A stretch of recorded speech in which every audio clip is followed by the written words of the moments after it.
Good afternoon, everybody. It's nice for Don to make me feel old as one of those radiometers that still actually wears a tie. But then again, since I did start in the hobby at age 11 and I'm now 49, I might be given some slight excuse for that. My role, as per the title here, is I'm the Region 1 Emergency Communications Coordinator, which means I cover Europe, Scandinavia, the Middle East and Africa.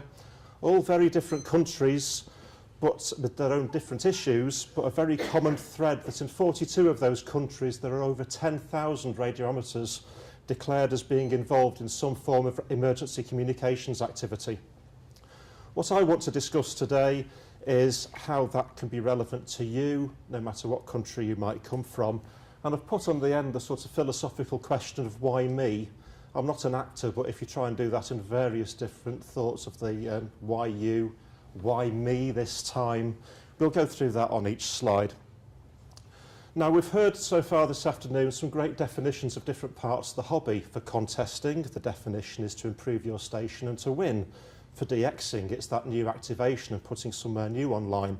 But for emergencies, I always have a huge problem with this because it's strangely relative. The definition from the dictionary says it's a sudden event such as an accident or a natural catastrophe that causes great damage or loss of life. Well, that can go from personal injury to forgetting my wife's birthday. You can't use any of those for planning. So there's also an excuse word in there, sudden. Oh, well, we couldn't plan for that. We didn't know that one was coming. Generally, when you take that kind of definition, it's this. It doesn't happen here. This is what the public foresee as disaster. It's something that a government cannot cope with on their own, something that involves refugees, great loss of life, something that doesn't happen here because we're Europe, we're resilient. And a good example of that kind of disaster is the frequent typhoons that go through the Philippines and have been made a great deal of in the news over the last few months and a couple of years. But that was just one definition of disaster and one very graphic one. Here's the Red Cross's definition of disaster. A serious disruption of the functioning of a community or a society involving widespread human, material, economic, note the emphasis, or environmental losses and impacts which exceeds the ability of the affected community or society to cope using its own resources. Well, that's good. It's made the definition broader. And what it makes things very interesting for in some countries in Europe is it's included the economic aspects. Now, a government might get panicky about its credit rating failing or not being able to meet its bills on time, but is that the kind of thing that you as members of the public would have christened a disaster before? Possibly not. There's a quote attributed to Mel Brooks, the cleaner version of which runs like this. If you fall down the stairs, that's hilarious, but if I get a paper cut, that's a disaster. Everything is very relative and very subjective, and if you're not personally involved, it's very easy for you to think there's nothing for you to do. Now, some events are recognisable, and this is the flash flooding in Ireland. This is a picture of the N8 back in 2008, I believe. It's a disaster. Did it make the news in lots of other countries? No. Did you cope with it? Were you resilient? Yes. Was why me said during this? Well, I think the blue car on the right-hand side probably did, as it's facing off in the wrong direction as the tide went out. But there's a thing called national pride that comes in with a lot of countries. Communities will always work together to overcome a disaster. They will do so with government support, and even better if that national pride doesn't get in the way and those governments ask for external help when they need it. So some countries like the Netherlands, who you could say would have a very real problem with flooding in their country, actually write into their plans very definitely, we will ask for assistance through the European Solidarity Fund, we will have every high volume pump we've got in Western Europe dispatched. But others just gloss over it. I'll put my government in that. The UK government does not in its plans out and out say we'll be calling for help from next door if we have that kind of problem. Is that a problem in itself? Is everybody right to be so confident? Well, maybe, but if you do get overwhelmed and assistance is required, then it's far better to have planned for it and learned each other's procedures and understood what needs to be done beforehand rather than in the middle of an emergency. And this is a lesson that needs to be learned by amateur radio as well as some of our own governments. The consequences of disaster can be a little bit different. In what we call the developed or modern countries, so much of our technology and infrastructure depends on electricity. Those electrical networks may be 50 years old by now, and some have been found to be very vulnerable to changes due to weather, raising the flood risk in the immediate vicinity of substations. Human failings, or even just a simple breakdown as happened in the Netherlands a couple of weeks ago, actually the 27th of March. A single faulty circuit breaker knocked off power to 1 million households in the Netherlands, shut down Schiphol airports for an hour or so with no incoming and outgoing flights, and trapped commuters on trains whose doors would only automatically open with electricity. That's a small failure, believe it or not. The people concerned didn't think so. But every country is pretty much one power station away from having a total grid blackout. Electricity, as we know, cannot be easily stored in great quantities, and there has to be a balance of supply and demand. And if that fails, then it can take the best part of 3 to 7 days to reboot a country's power grid. There are defensive measures if you know that this might be happening, and South Africa has gone through a summer of rolling rota disconnections to try and keep supply and demand balanced. But they're about to go into their winter season, and they're feeling a little bit unsettled by this. It's not fun having your power knocked off 3 hours a day or 6 hours a day every day through the winter season. It requires a little bit of pre-planning to cope. In Germany, they've started to take this quite seriously, and our colleagues in the German Amateur Radio National Society, the DARC, are working with their government on a project where amateur radio may get involved in providing communications from what they're terming as lighthouses, truly beacons in the dark, where emergency power is available because of the preparedness of the radio amateurs, and they can provide points for the general public to get their messages through for what their needs are back to the government, the ultimate in the bat phone, if you like. The message will still get through.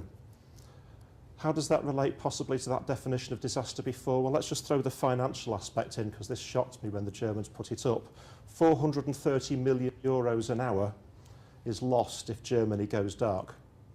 That's something worth preparing for in the modern world, before you add on all the other consequential effects of no electricity means no transport, means no waterworks, means no sewage works operating, no mobile phones, no internet. Anybody with teenage kids will know that's probably a bigger disaster than anything else, because they can't get in their games. This is all relative.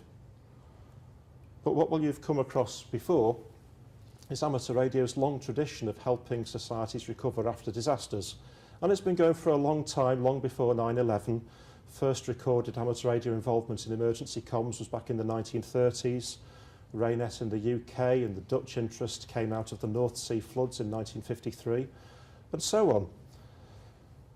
But that's an old list. We shouldn't go back to resting on our laurels, Don said before, to shall we contemplate our neighbours and look to the past. We should always be what's happening today. Why is amateur radio still relevant for emergency communications? And the multiple typhoons in the Philippines is a good example of how that does get into the news. It gets into their local press. That amateur radio is very heavily engaged, and I'll come on to that in a moment. But we do have a habit of knocking ourselves as well. Not on the list, but quite important, is the recent typhoon that went through Vanuatu. People are very interested in whether amateur radio is involved in these kind of incidents, and when no news comes out immediately saying that we are, it's, well, amateur radio when all else failed, unless you're not there. But the practice is the number of radio amateurs on Vanuatu is quite small. 2 of them regularly resident. It's a great home for de-expeditions, but not much by way of resident capability. But the 2 that were involved actually had very little damage to their QTHs. The island had the benefit of having good fibre optic connections laid out to them within the last few years, so that's how all those disaster pictures get onto your screens so quickly. And the guys out there actually did a lot more good, helping the Red Cross and the police and the local airlines get their HF radio systems going again, rebuilding the local infrastructure with local knowledge and local people who were there straight away. Amateur radio emergency communications, or amateur radio in general, isn't always just about bringing the message. It's also about using our skills and expertise to help the communities. And we've got a similar situation today in Nepal. There's been a big earthquake. Anybody who's been travelling might not know it. Massive earthquake. The last death toll I saw was in excess of 600 and climbing rapidly. People will be asking, is amateur radio involved? I honestly don't know. The guys there have got a far closer task at hand, and that's dealing with their own survival and helping their immediate communities. What I do know that's a very positive message is that the radiometers in Nepal were involved in an exercise with American radiometers through the military affiliate military auxiliary radio service, or MARS, back in 2013 to get ahead of just this kind of incident. They have got the skills in-house in Nepal. They've developed the international links with a particular user group who they know can bring them assistance, and that kind of bridge has already been built. So it's there when needed before the emergency rather than afterwards. I said I'd expand a little bit on the various typhoons in the Philippines. Mostly our emergency communications activities are kept fairly local. Here are stations providing a safe and well message service for people in the disaster area. The messages are passed to amateurs, and the queue of people you can see behind the Tacloban city captioned there are queuing up with little bits of paper with addresses, names, phone numbers of their loved ones who they need to say, we're alive. Those messages are passed by the radiometers who've set up their station in the middle of nowhere, running it off batteries, and getting taken back to not necessarily the authorities, but at the other end of this there are more amateurs who are then taking all those messages and phone calls, and in what can be a rather harrowing job, passing on all those messages to some very relieved relatives. That's directly amateur radio helping the public. It's emotionally draining. They do it with no help from the outside world. Again, when you see in the press that the United Nations has flown in several containers worth of emergency comms equipment, that's usually to manage the relief effort and all the external people going in. All these guys need is the location, a pad of paper, and the HF frequencies kept clear so they can do what their public find most valuable, and their government finds most valuable as well. They do this with a great deal of government support. I want to go back to the dependencies, and Don again alluded to, we've heard it before, I think from Paul as well, for what is radio and what is the internet involvement in it. Should we build networks with diversity that operate on different kinds of power, wind, solar, anything like that? Or should we try and build resilient networks with one or two routes for messages to get around any problems that might be there? We need to try and provide both to meet the worst possible case. We can't expect every radiometer to have his own generator and solar power station, but if we have enough people involved, we have enough diverse routes to get the messages to as they're needed. The caption there is modern communication systems are built on the foundations of older systems, and we can't get much more older than Alessandro Volta and the battery. When mobile phones were first produced, there were problems with the lifetime of the batteries. These problems were gradually solved, and having solved them, we then spoilt it by the invention of the smartphone. Let's have something that consumes your battery even faster. So battery life is now becoming an issue again. So all technology depends on some older technology to work. Batteries in one case, hardline telephone lines, which have now turned into mobile phone connections for others. And when those systems fail, you need something simple and basic to act as the bootstrap to bring those complicated systems back up again. And satellite phones are used by a lot of emergency communications organisations. Small problem, satellite phones need batteries. Where do you charge your batteries up in the middle of the Philippines if the power systems have gone away? So before you say we're back into the never happen here, Ireland is lucky. I've got to say extremely lucky, although you might not feel it. UK is in a slightly better condition, but mainland Europe is now operating as one large power grid, from Portugal in the west to Poland in the east, Scandinavia down to the toe of Italy, one massive synchronised grid. One human error a few years ago with routine switching shut down power in parts of Germany and France.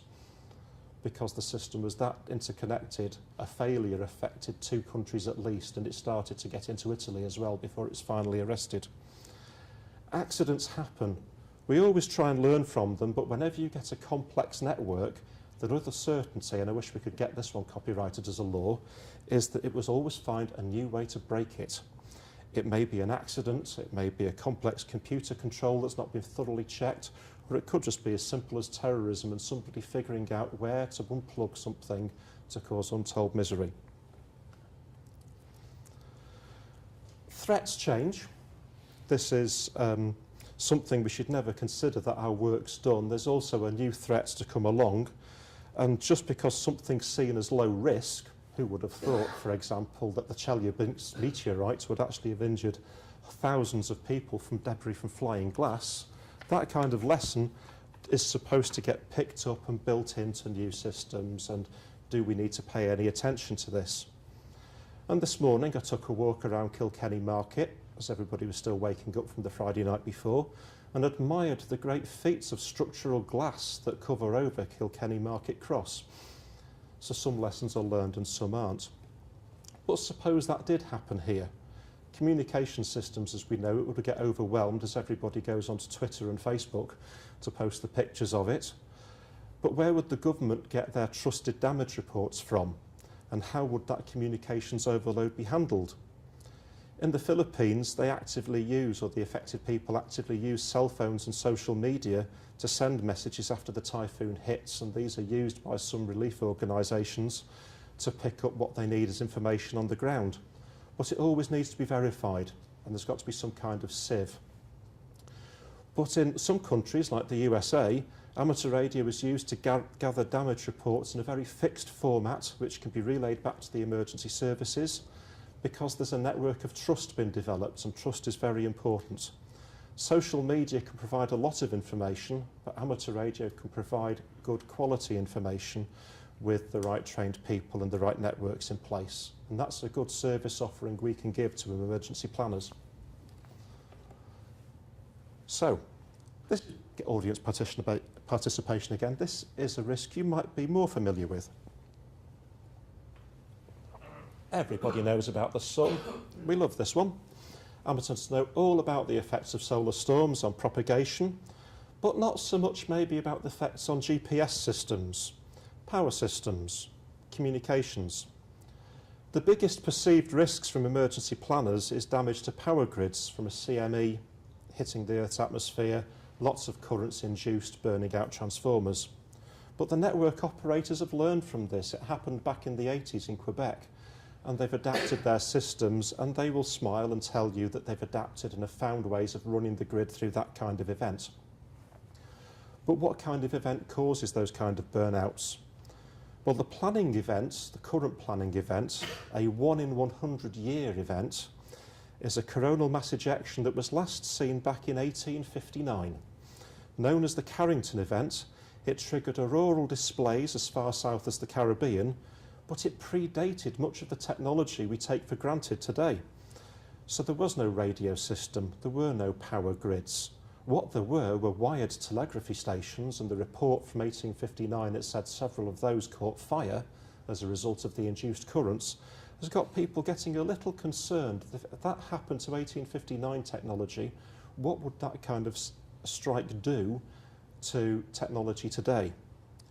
Well, the belief, because we have to respond to this, is that terrestrial VHF and UHF would remain unscathed, but any systems that depend on GPS would suffer as those signals get degraded with the GPS signals passing through a very disturbed ionosphere. There's no mention of any HF networks being affected by the emergency planners because they don't tend to use HF networks.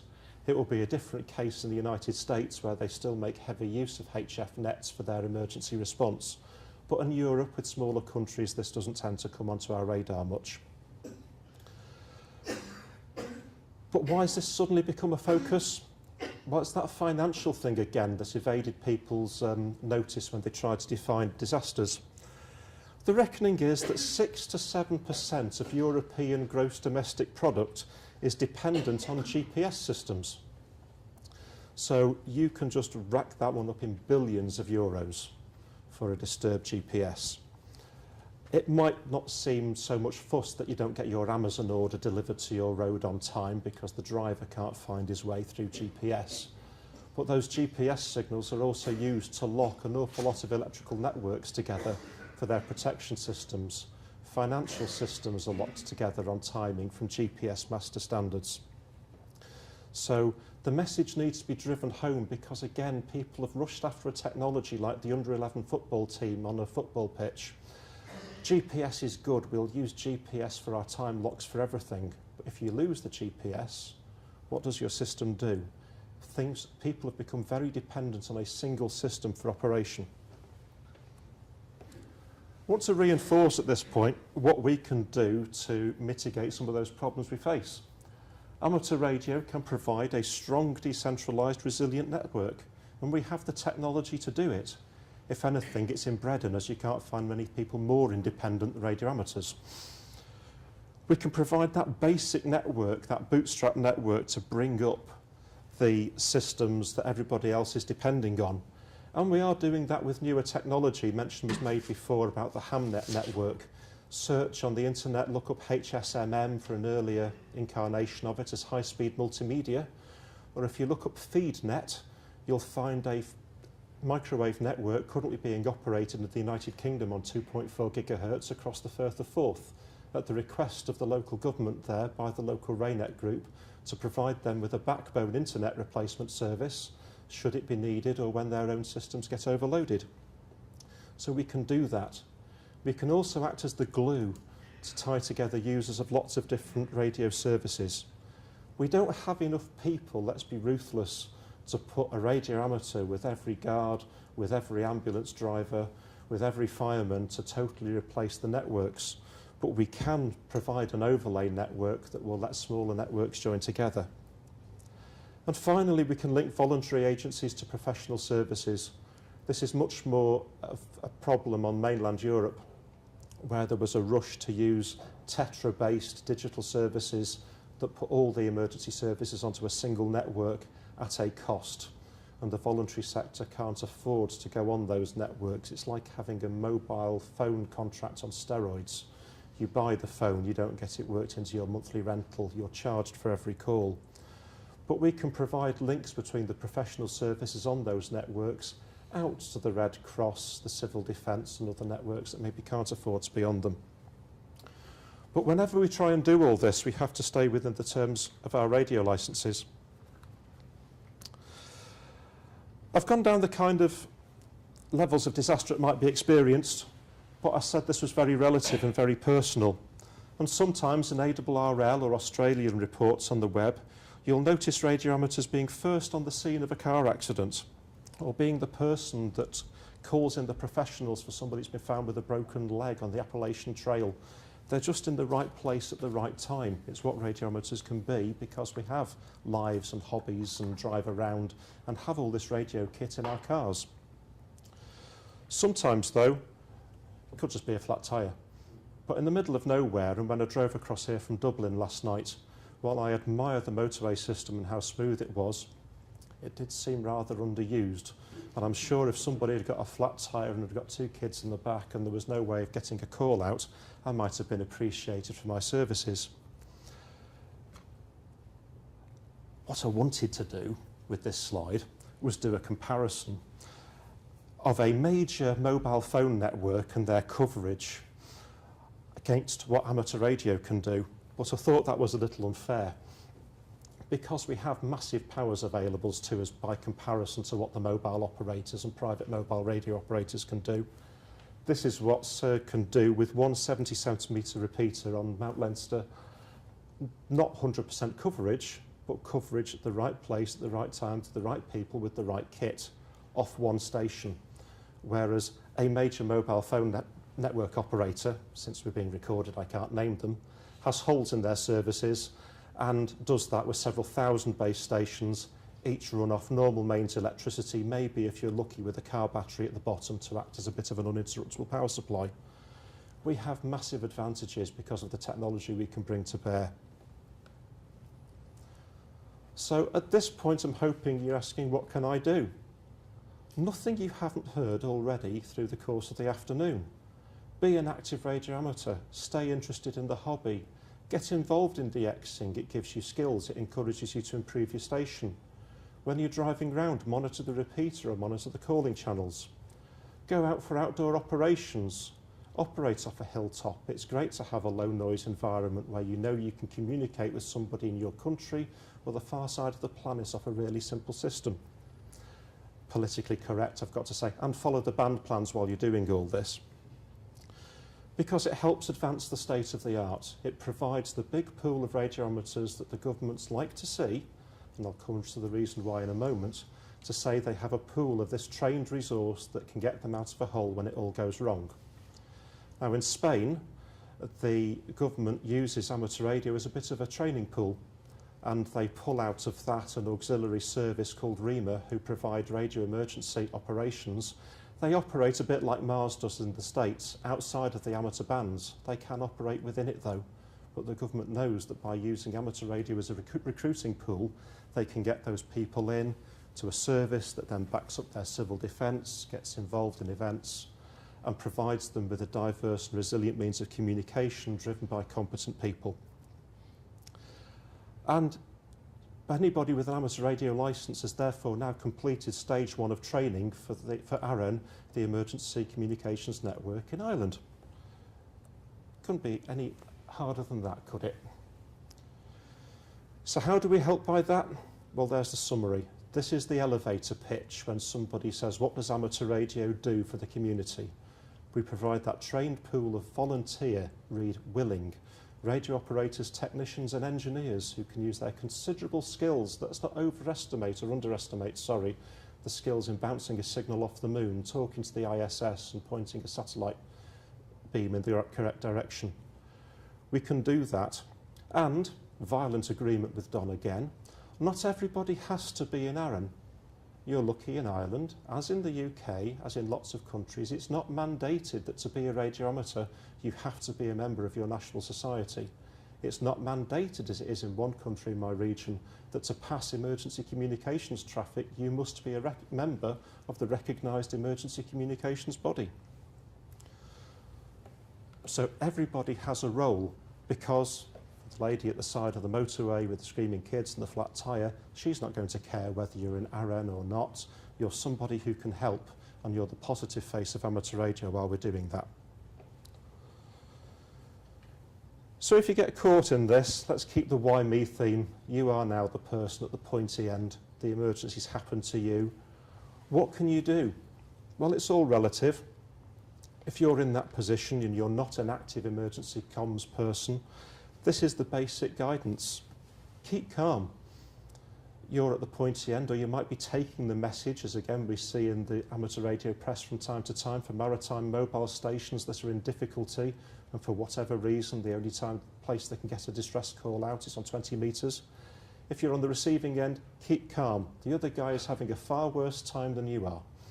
And what he really needs to hear is somebody that sounds cool, calm, collected and professional, that the message is going to get through to the right people at the right time. If you're at the pointy end as the radiometer, equally keep calm. It's a bit like being first on scene as an accident from the emergency services. They don't have a flap and a panic at seeing a 5 or a 10 car pile-up. It's just another day at the office, and we've got a job to do. The job in this case is following the journalist's rule, the 5 W's. Who, what, why, when and where. If we can't define what an emergency is and what assistance is required out of the 5 W's, we've got a bit of a problem. And finally, once you've got that message, pass it on to the authorities faithfully. Don't editorialise. Don't make out that the person with the cut leg's got a broken one to try and make the accident sound worse than it is to get a faster response. That just loses our credibility. Stick to the facts. Pass the message that's been given. Because we have some problematic radio regulations. I said stay within the rules, and all rules ultimately come from the radio regulations. This one's fun. Amateur stations can be used for transmitting international communications on behalf of third parties only in the case of an emergency or disaster relief. Problem: there is no definition in the radio regulations for third party. So there's a nice hole to drive a coach and horses through for when you can and can't do it. The analogy of it's better to apologise than ask permission, though, always helps afterwards. If you've saved somebody's life, is the regulator really going to come down on you like a ton of bricks because you used the wrong band to do it on? The maritime operator doesn't get criticised for using 20 metres rather than a regular distress frequency, for example. In Great Britain, amateurs could have passed messages for all those displaced people stuck at airports in 2010 when the Icelandic volcano grounded flights for days, but didn't because nobody was sure about our licence conditions, whether we could pass messages for third parties or not. We can. In Germany, passing messages for non-amateurs, though, is only allowed in an emergency. Oh, there's another problem. The Germans don't define an emergency in their licence, and I think I've shown over the last few slides how much fun we can have doing that ourselves. So, a disaster is not the time to rewrite the rules. It is something the IARU has been having a go at. Article 23 of the radio regulations got dealt with about 9 years ago or more, it feels like. Getting regulatory change is slow, but it's also helped by having positive good news stories about how that change was positive and beneficial. I might have some contentious bit here, it depends what mood I'm in. The International Telecommunications Union, regulatory body of sorts, it sets the radio regulations, it's seen as part of the United Nations, but it actually predates it, has two very active recommendations, actively encouraging regulators to let the amateur and amateur satellite services develop robust, flexible and independent amateur services. Independent meaning independent of other utilities, independent of other telecom systems. We're no use to anybody if we use the same system that's broken and caused the disaster in the first place. From the development arm of ITU, recommendation 13.1 tells the people who are involved in emergency response that there are ways of using the amateur services in disaster mitigation and relief. They actively push for this, or that's the hope. In practice, what we have to do as amateurs is remind our regulators, did you read this in the recommendations when you all had your ITU get-together? Did you understand that amateur radio has got this great benefit to bring to the public that we all serve, Mr. Regulator, and the amateurs, so that we can best make use of our resources for the public, for the benefits of the public who give us the bands to play with in the first place. We need to promote our emergency work far better than we actually do. Many amateur radio emergency operations go totally unreported because the local groups don't think it's relevant to other people. Or maybe if it's like in Turkey or Italy, earthquakes happen so often, it's natural to them.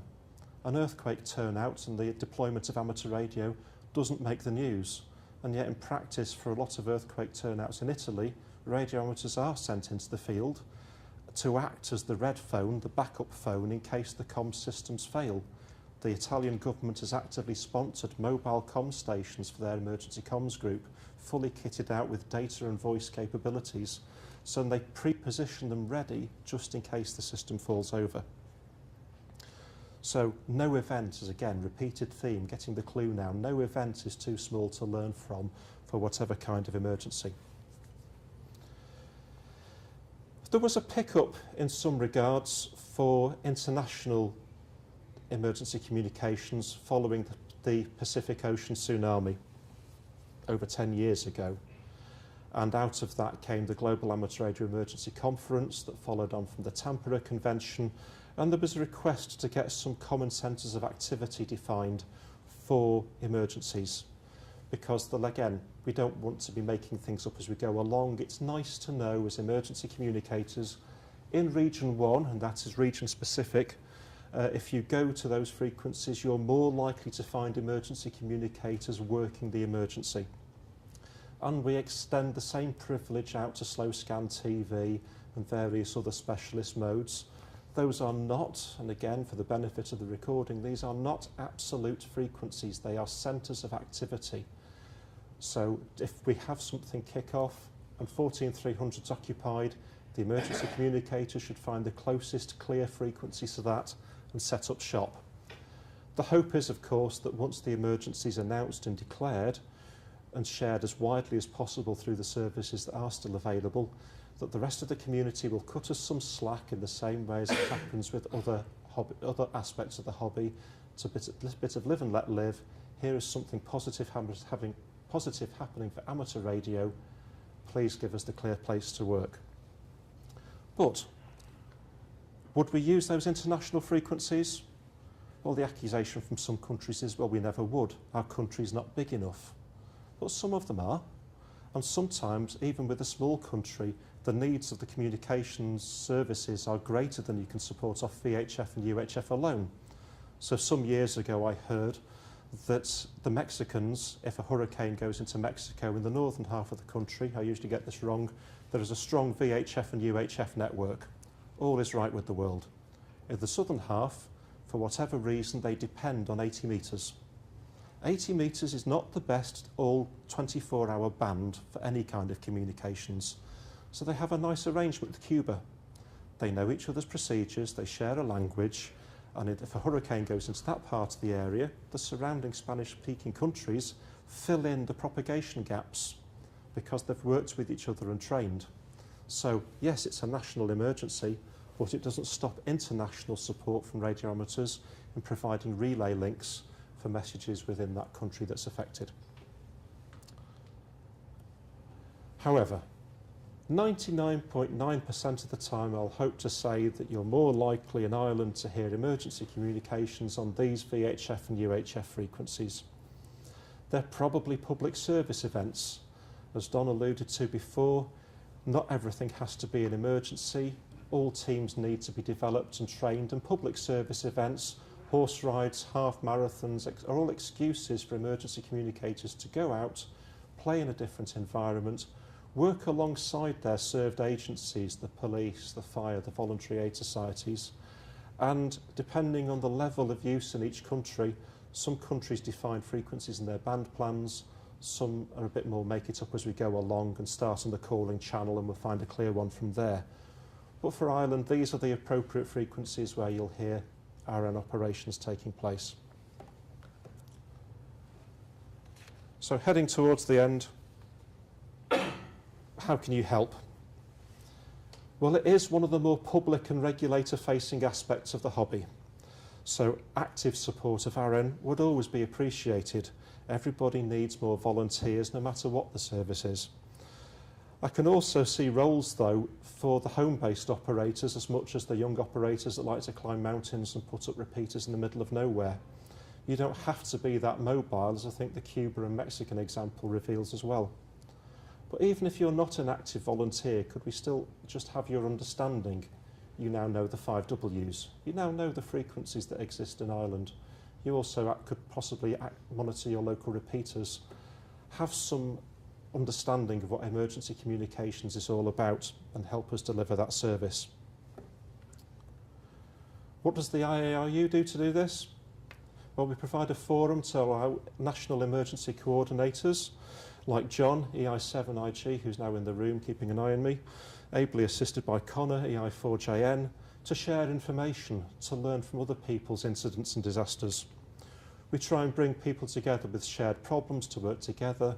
We develop common procedures and training to allow messages to pass between countries and break down those barriers before they become a problem in the emergency. And we organise an exercise once a year to practice that message handling across those barriers. Why do that? Well, a while ago I did a talk in Finland and found that their health sector had written up about their use of one of those very expensive Tetra-based systems. And it started off with the caption, "Everyday use at hospitals is infrequent." That's going to get your attention. They actually were actively pushing that this standby network needed to be used a lot more often, and said an absolute precondition was that everybody in the hospital sector should use it the same way as the telephone. It should be an everyday use, because in that case, people also know how to use it in case of a catastrophe. We shouldn't switch on new procedures and new ways of working just because it's an emergency. We do exactly the same as we do day in, day out, just faster. and with a bit more enthusiasm behind it, because this time people have put their trust in us to pass their messages, to get those safe and well messages through, to get them the right help at the right time. I hope, in summary, I've highlighted that amateur radio does have a role in emergencies and maybe piqued your interest enough to turn the question from why me, in whatever tone of voice you try and say it, to why not me, why not get involved and keep active in the hobby. Ladies and gentlemen, thank you very much for your attention.